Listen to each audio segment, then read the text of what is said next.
Hello, and welcome to my mind map where I will be comparing Haim and Hirsch's values from the five different clips from the movie The Quarrel.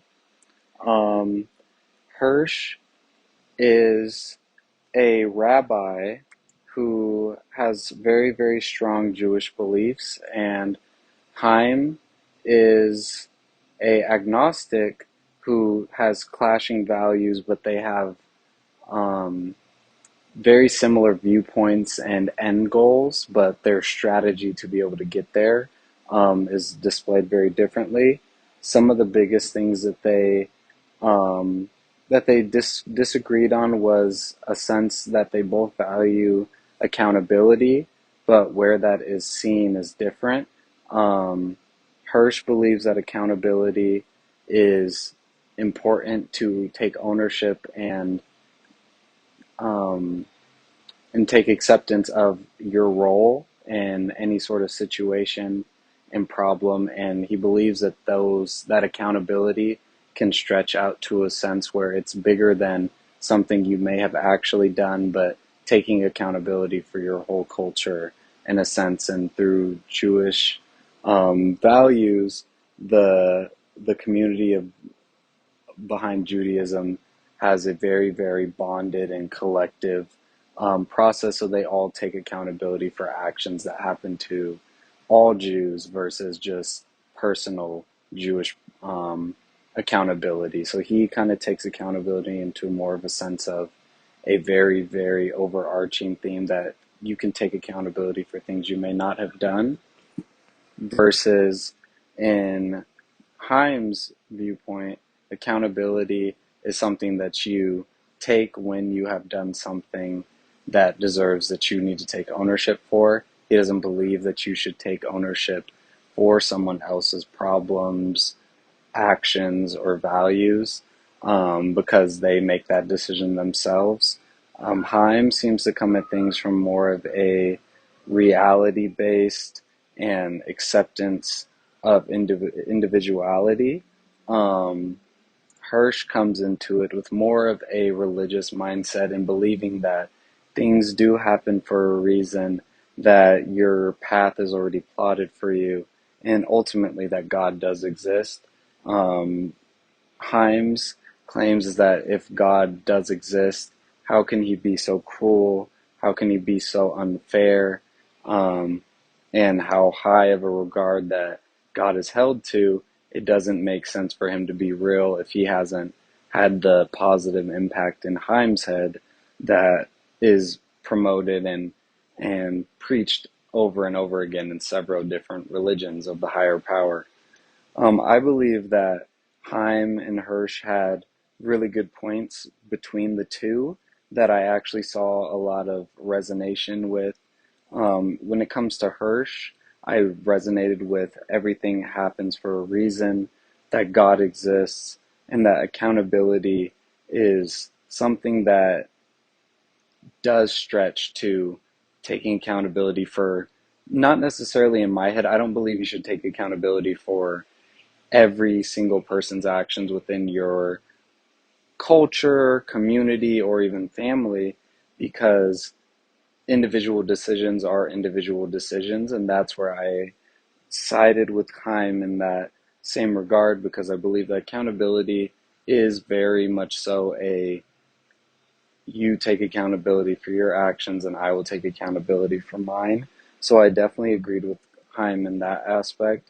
But then I also disagreed with Chaim in the aspect of if God is unfair and so cruel, then there's no way he can be real, because a big part of religion and faith that I personally have is the fact that things aren't going to be perfect, things aren't going to be always according to plan, but what that plan is in actuality is your plan.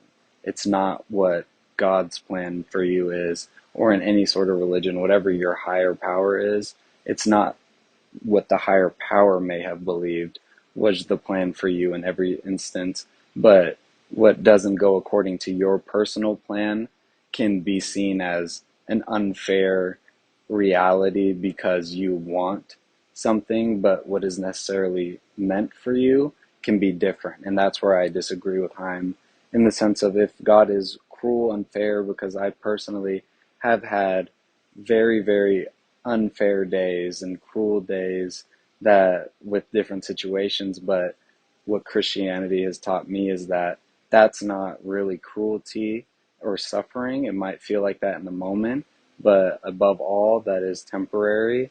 And then second, it's a test of your own personal faith and how overcoming is where a lot of people find their faith. So through struggle and through suffering is also a very big reason for people having their faith so strong and being able to resonate with religion and understanding that God is real.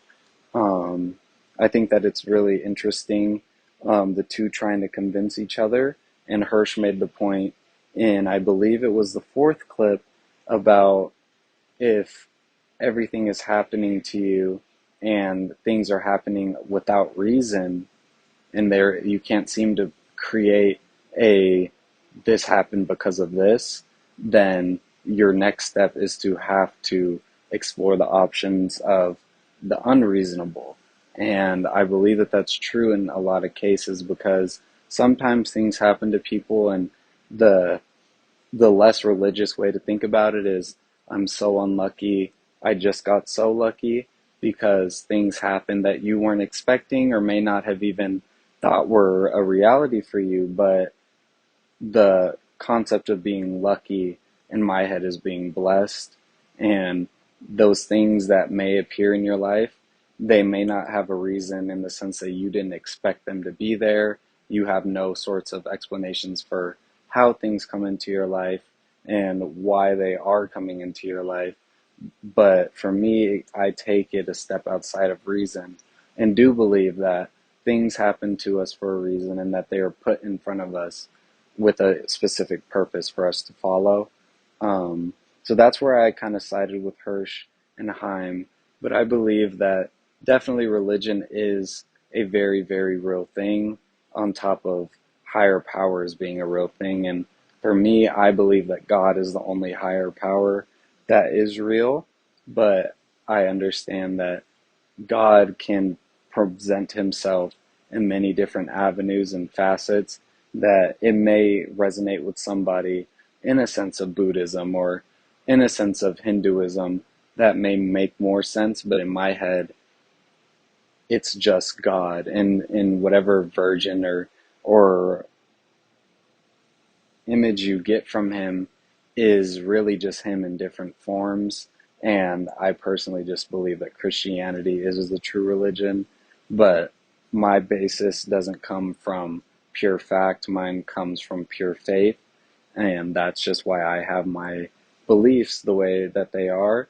But I definitely found different agreeing points in Heim and Hirsch's values. Something that they both agreed on was the accountability and the sense of morality and acceptance, but they go about them in very different ways. So it's definitely one approaching from a biblical and more historic term versus someone taking it from the sense that everyone is individual, everyone has different problems, solutions, and avenues to create a solution, but the way that they went about discussing and explaining them was really interesting to see two people having very, very similar overarching goals, but are finding bigger disagreements because of their methods.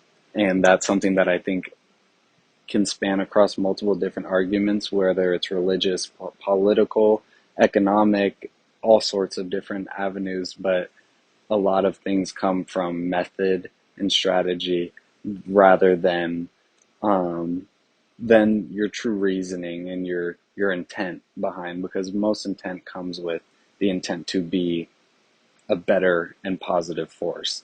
So that was something I thought was really interesting, seeing the differences between Heim and Hirsch's values, and also